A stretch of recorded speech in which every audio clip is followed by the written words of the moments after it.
是赵少康，欢迎你来到 TVBS 少康战情室。在我们现场特别来宾，高嘉瑜委员、张志豪议员、蓝轩小姐、王宏伟委员、翁小玲委员、唐湘龙先生。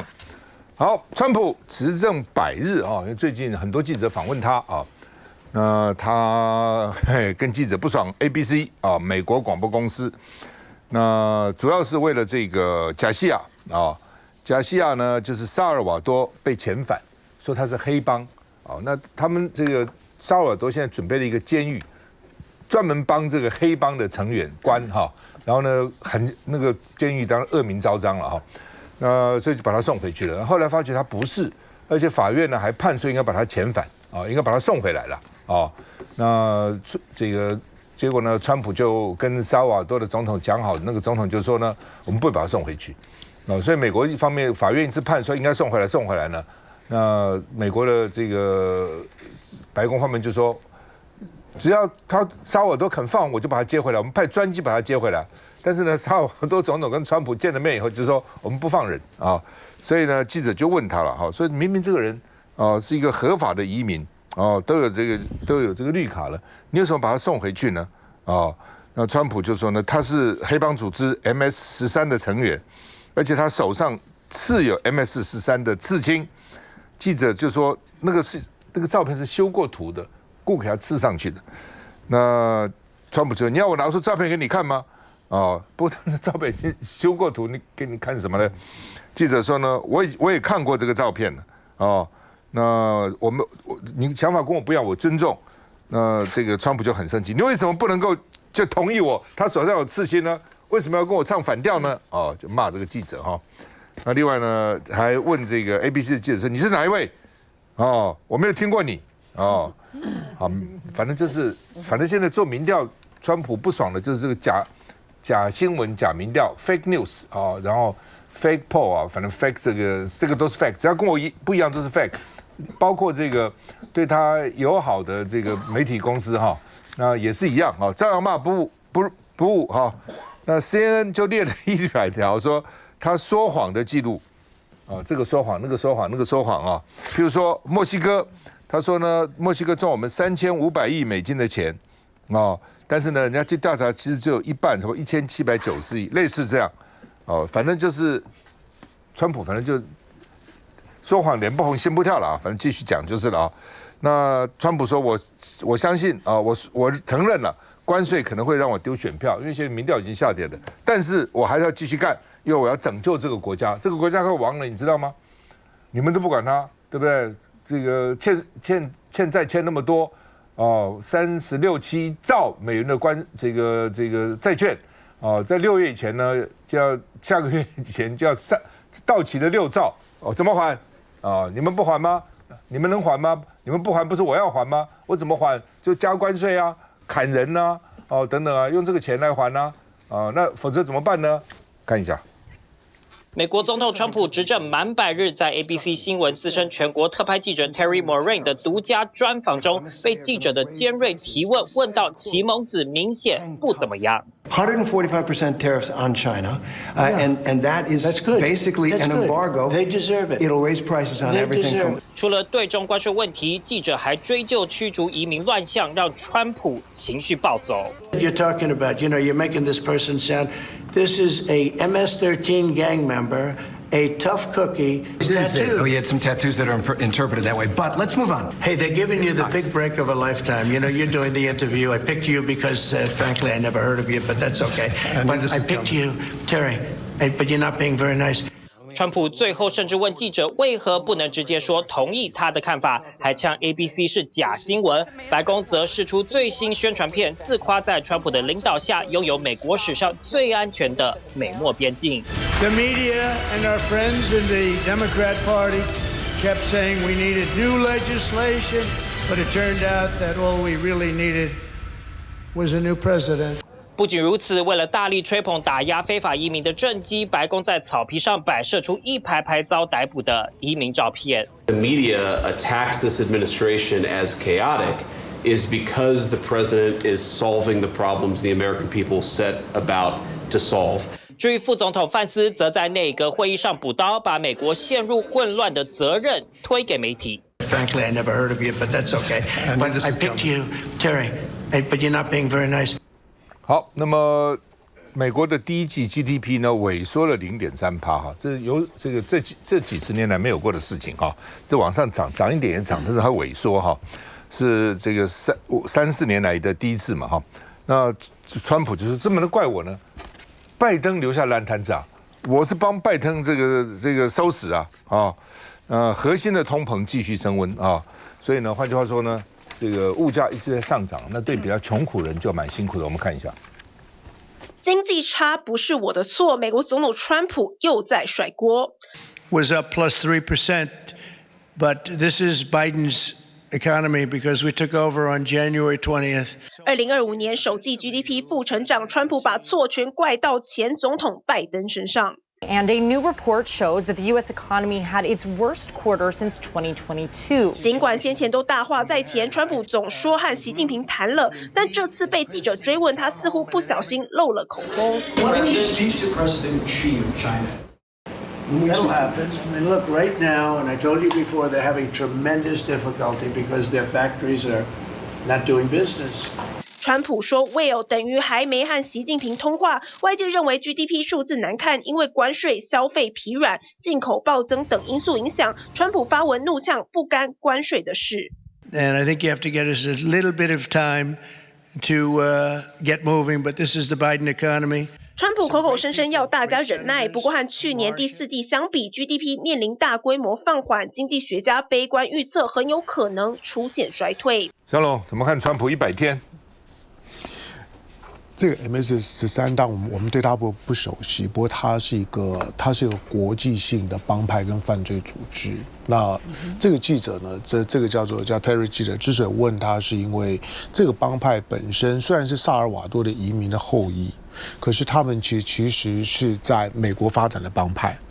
结果因为川普把他遣返的关系，他们就回流到中美洲，所以现在 MS-13呢，现在在中美洲呢就开始了开枝散叶。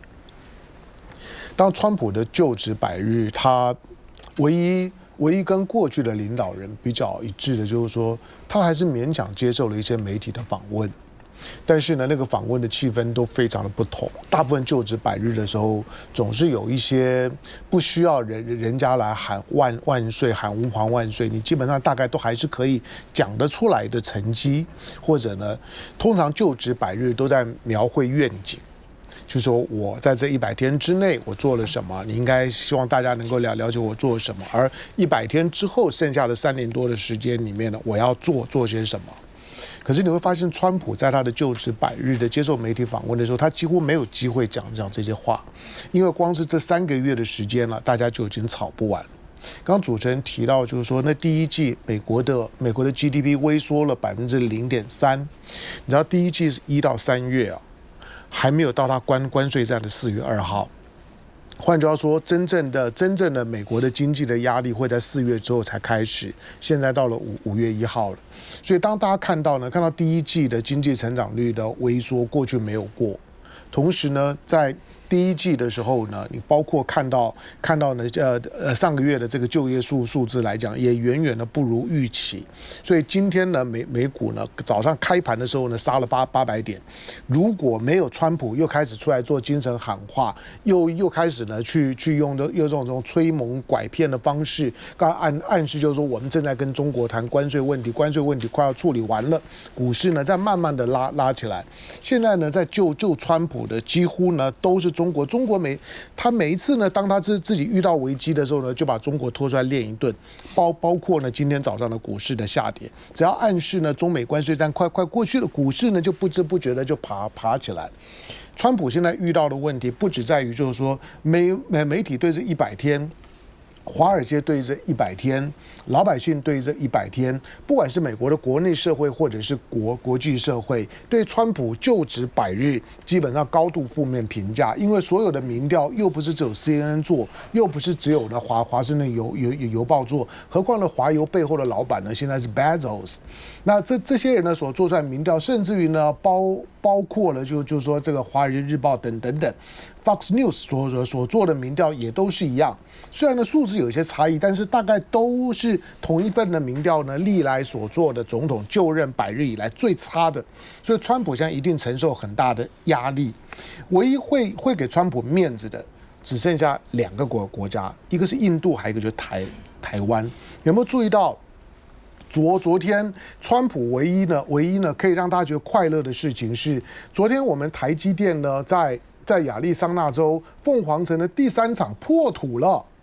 可是那个破土呢，竟然呢没有事先的宣传呢，没有敲锣打鼓，没有任何的仪式活动。到现场的呢是美国的商务部长呢鲁特尼克。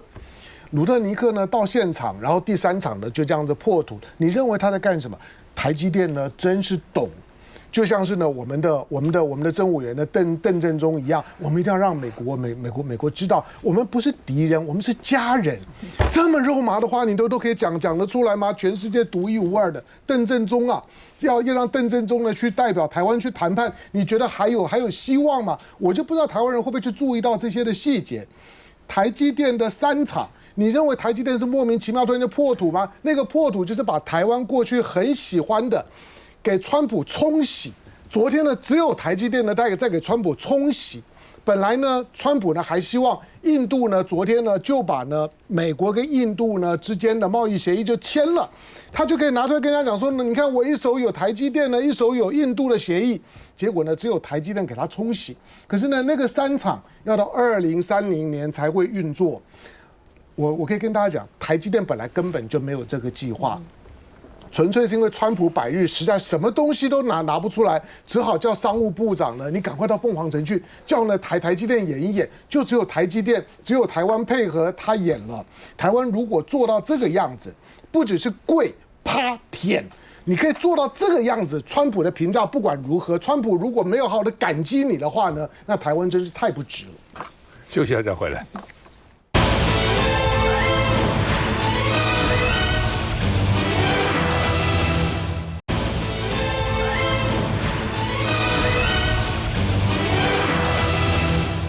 好，看来川普到现在最能够拿出来讲的呢，就是台积电跟黄仁勋啊。川普呢又赞美黄仁勋是聪明人他是一个 smart cookie 然后呢，将来在美国会要打造最强的 AI 晶片的制造基地我们美国将来的 AI 是领先全世界不过他们反正赞美完，最后他就要讲这是我的功劳这是我的功劳，因为他怕100%的关税那黄仁勋说，美国跟中国的 AI 差距没有那么大，所以呢，第一个你电力的需求必须要够，另外呢，你出口的规则要调，否则的话你很快给人家追上来了那王毅说呢，美国在筑这个小院高墙，只会引发新的对抗，所以呢，他们提出来全球人工智能治理倡议就是老美现在不愿意做这个全世界的。这个领导人现在看起来老共呢想要取而代之了很多时候趁机的我们主张这个主张那个那另外呢，川普说呢，我很有机会跟中国达成协议，我跟印度、韩国、日本已经有副案了今天有一个消息是他跟印度已经达成了，但是协议内容怎么样不知道那大陆的这个央视的玉渊谈厅呢，这个谈天这个专栏说呢，这个很奇怪，美国说老共天天跟他们接触，老共说没有。那现在老共说呢，美国多管道主动接触大陆，希望谈关税，到底谁要跟谁接触？当然，从常理来讲，两个都应该接触，因为要谈一谈。可是现在看起来呢，谁都不愿意先接触但是呢，美国说习近平打电话过了，那老共说呢没有然后呢，他常常天天来接触我们那经济学人呢，这英国的了他说呢，川普想要让美国再次伟大，但有3个难题第一个呢，没有工人嘛，缺工而且呢，工资贵美国的工资是大陆的2倍，我觉得不止2倍，是越南的6倍所以呢，工资而且还不好找所以美国有1/5的工厂因为人力不足，不能够全面运作只能局部开工。第二个呢，建厂困难一样，你没有工人怎么建厂呢？建厂当然很困难了。第二个是基础设施老化。1/3的这个桥梁都需要修缮或更换。大部分的基础措施是1960到1970年代建的，网络也是这样，电网已经呢使用年限到了。你去看看美国的机场，一个个多么破落老旧。你看它的那个高速公路，你看那个高速公路，这个已经老旧到什么地步？美国到现在为止没有一条高速铁路，一直说洛杉矶、旧金山之间要建，讲了这么多年也建不起来哈。我们看一下。美国总统川普在白宫举行的投资美国活动上，邀请承诺投资美国的企业出席，当中包含辉达执行长黄仁勋。辉达执行长黄仁勋穿着西装皮鞋出席这场活动，川普大赞黄仁勋头脑灵光。And one of the most brilliant men that you'll ever meet, the man that's done in a short period of time something that is incredible. He's the founder, CEO, and president of NVIDIA, Jensen Huang. 川普还宣布，辉达将投资5000亿美元在美国打造最先进 AI 镜片。黄仁勋也呼吁川普政府得重新审视 AI 技术的出口政策，因为大陆的 AI 并不落后。50% of the world's AI researchers are Chinese. First, just take a step back and recognize that. That important factor has to play into how we think about the game. 他也表示 ，AI 是一场工业革命，各行各业都将出现变化，呼吁及早接触 AI。All of these tokens are going to go into healthcare and education. One of my favorites is education. I use it every day for education. Financial services, engineering. 黄仁勋对于 AI 的未来或许是正确的，因为波士顿动力公司的人形机器人将在今年进驻韩系车厂生产线。至于其他科技巨头 Meta 和微软周三公布财报，双双优于市场预期，也让 AI 类股劲扬。洪伟，其实川普百日啊，你可以看到他经常称赞两个台湾人哈，一个是台积电的董事长魏哲家哈。他说他是非常杰出的这个企业家，然后现在就是称赞这个黄仁勋。那另外呢，他也常常称赞另外一个的，就是习近平哈，习大大，他就说他喜欢他哈，然后他可以跟他是好朋友等等之类的。那所以其实百日要拿出一个具体的政绩并不容易啦，说实在。在很多的政治人物都希望百日能够拿出一些就是牛肉啊，然后把自己的民调弄得高高的。但是呢，川普显然开了太多的战场啊，像他有关于这个他们的移民的问题，因为在美国，川普他所制造的移民的问题，其实已经有非常多的人权的争议啊。这里面其实你可以看到很多美国的媒体对他都是不假辞色。那他对美国媒体也是不假辞色，像 CNN 说他什么说他都在说谎，他对 CNN 完全就直接就讲说CNN 已经没有人看了啦，因为你们全部都是假新闻。所以当一个这个领导人出现如此傲慢的态度，对于应该监督他的媒体也好，或者在野党也好，是用这样的一个如此傲慢的态度，你认为他会解决问题吗？你看他那移民，他也是啊，他跟这个大学也开战呢。那哈佛大学他要去指导人家整个的校务要怎么做要符合他的这个新移民的政策那哈佛大学跟他开干呢，将近100亿的这个补助，一样的没有办法屈服于美国总统这样无理的要求之下那所以我觉得除了他自己本身在美国内政上的问题，然后就是他现在对外开启了所谓的贸易战，那他本来就说谎嘛，吹牛皮嘛，然后告诉美国人说，我们好像要过好日子了，我们每一天呢可以有20亿美金的这个关税收入，哇，大家都想着我都在数钞票，结果是这样吗？完全不是啊！后来那个美国关务单位说没有啊，我们每天只有2.5亿啊，这只有1/10，然后现在出来这个数字 GDP 数字竟然是负成长，然后你今天对川普来讲说这不干我的事，我们以前常讲民进党喜欢拿马威拉，动不动就是前任都是马英九的错。那现在呢，川普来了一个都是拜登的错，也就是说只要有任何的成绩都是我川普好棒棒，如果今天成绩不好都是拜登的烂摊子，我再帮他收烂摊子。我不晓得川普能不能继续玩得下去了哈。那现在包含不管是贸易战也好，或者他对中国的科技战，当然有人会觉得对中国未来的科技发展 AI 发展，有人觉得很悲观，说是不是在美国的这样围堵之下，未来呢？中国会成为一个黑暗大陆，就是在 AI 的这个产业的发展里面，因为它全面的禁止、全面的制裁。可是显然黄仁勋不做如此想啊。黄仁勋提出了一个，你不要以为你去制裁了中国，但是因为它跟我们的距离非常非常非常的近。也许你今天的制裁反而让美国的厂商错失了一个在中国市场的契机，所以我不晓得黄仁勋的话，川普听不听得下去？但是我觉得对川普来说，我们现在看到的他面之在兹，然后他现在可以骄傲的，也只有一个台积电投资跟辉达的投资而已。嘉宇。大家都知道，川普是一个非常自大的人哦，所以他上任100日，他所想要做的事情，一件一件的都发现说，好像不是如他所意。那所以当然，川普的压力也会非常的大。那在媒体上，大家看到他的一些表现，确实也跟当初的意气风发是有蛮大的落差。那包括刚刚所说，昨天的这个经济数据GDP 都已经呈现负成长等等的这些美债的问题、经济的压力那看起来只有台积电跟辉达是永远站在美国这边，但是呢，辉达黄仁勋其实在昨天也讲得非常明白，他的意思就是说，不要以为说现在对于中国晶片的管制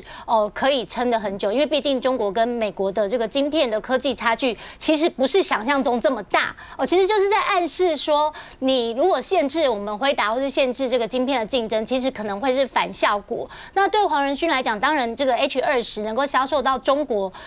对于整个辉达业绩是有帮助，可是现在限制甚至要报备，导致这个辉达的这个业绩可能减损这个55亿以上，那对于辉达的业务当然有影响。另外一方面，华为的竞争又一直来这个华为已经在生产最新的晶片，要跟辉达竞争。过去辉达可以说是独占的市场，可是你现在开始限制的时候，人家也会想办法生存下去，所以这也是黄仁勋他所担心的，也是他话中有话的地方，希望川普能够听得进去那所以我觉得到目前为止，大家可以看到川普他的所作所为包括他的民调，他的各方面，大家也都在担心说，这个2026期中选举可能也不是这个共和党可以这个像大家所认为可以一党独大了，所以我觉得川普这个施政的道路可能会越来越困难。黄仁勋的话，川普听得进去吗？我觉得很难，但是从另一方面讲的话呢，黄仁勋讲的话呢，某个程度来说，可能会让大家呢必须要考虑到说，接下来川普如果说玩不下去的话，会不会中国的这个因素让他必须要去用台湾这个牌继续打下去？我觉得这是我们在观察呢这个川普100日的时候呢，可能要特别注意的，因为刚刚大家都讲了因为对他来说，这个100日显然的没有什么特别的政绩可以拿出来，所以呢，除了2个人，一个黄仁勋，一个魏哲嘉之外，这个就是几乎没有什么样的一个成绩，然后的话呢，反而是恼羞成怒。那位呢 ABC 的记者，资深记者，其实是非常资深的一位记者，他拿过非常多的奖项，什么艾美奖啦，什么白宫记者协会颁的奖项啦，他非常的资深，是首席的白宫记者，也是首席的驻外记者等等所以他讲这个话，我觉得他有点恼羞成怒，就是他想象中这个记者应该去吹捧他才对，他说什么东西都说yes， 你说的太好，应该这样反应才对，就都不是，不断洗他脸。所以我觉得其实对于川普来说，他不断的恼羞成怒的话呢，除了他只能够拿2个这个台湾人作为他炫耀之外，我觉得特别注意另外2个人，就是完全在过去100天洗川普的脸的人，一个是习近平，一个的话是普京。我觉得这2个人完全洗脸了这个川普。他过去这100天来宣称，他可以在一个24小时之内跟这个俄乌战争可以让他停火，结果呢，普京完全不理他。基本上，我觉得他把川普玩在手上那习近平不也是吗？目前看这个样子硬到底了所以其实黄仁勋也讲到，他不只是中国大陆硬有底气，重点是他这个底气是他硬的理由，他并不是只有说撑着面子跟你硬而已。他现在虽然很多事情没有办法真正的超越美国在短期之内，但至少是狠狠的追赶着你。所以我觉得这些部分事实上是川普他现在目前恼羞成怒之后我们要去担心的事情。因为大家不要忘记了，当黄仁勋当魏哲嘉承诺这件事情的同时，我们这边是几乎整个产业链都要过去的。辉达他承诺的5000亿美金当中，他是跟台积电、跟鸿海、跟这个日月光的细品、跟这个伟创一起拉过去的。那今天最新消息，我们看到国内的消息，然后说日月光还有呢这个友达也想要去了。所以我们基本上来说，整个 AI 伺服器的供应链可能都要搬到美国去了。那对台湾来说的话，真的不用担心吗？再一个，如果当这样的一个习近平继续硬下去的时候，川普他拿不出成绩单，你说头100天拿不出成绩单也就罢了，如果1年了还拿不出成绩单的话，他该怎么办？他未来跟这个习近平之间的 big deal 要怎么达成？这个时候台湾如此的委屈，然后呢，希望能够求全，喊这个川普是家人，这个时候他会反过来要家人做更多的事情呢？要你再去刺这个中国，就像在来前呢现在不断做的一样。对台湾来说，现在好像唯一只有一个牌，把自己打成只剩3张牌，就是帮你去刺激老公作为我们的牌。问题是对岸来说，对于美国来说，这个是真正我们可以得到美国更多的一些保护，更多的一些保证吗？下一次就不只是家人了，是亲人，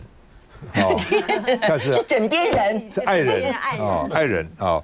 那学者有说了哈，说如果因为经济常常是这个双方关系的一个缓冲剂。好，如果经济已经关税都已经互不相让哈，那川普可不可能发动代理人战争？那代理人谁最好的？当然是台湾嘛，台湾去打大陆啊，他不跟我妥协，对不对？打他，咬他一口，就要再回来。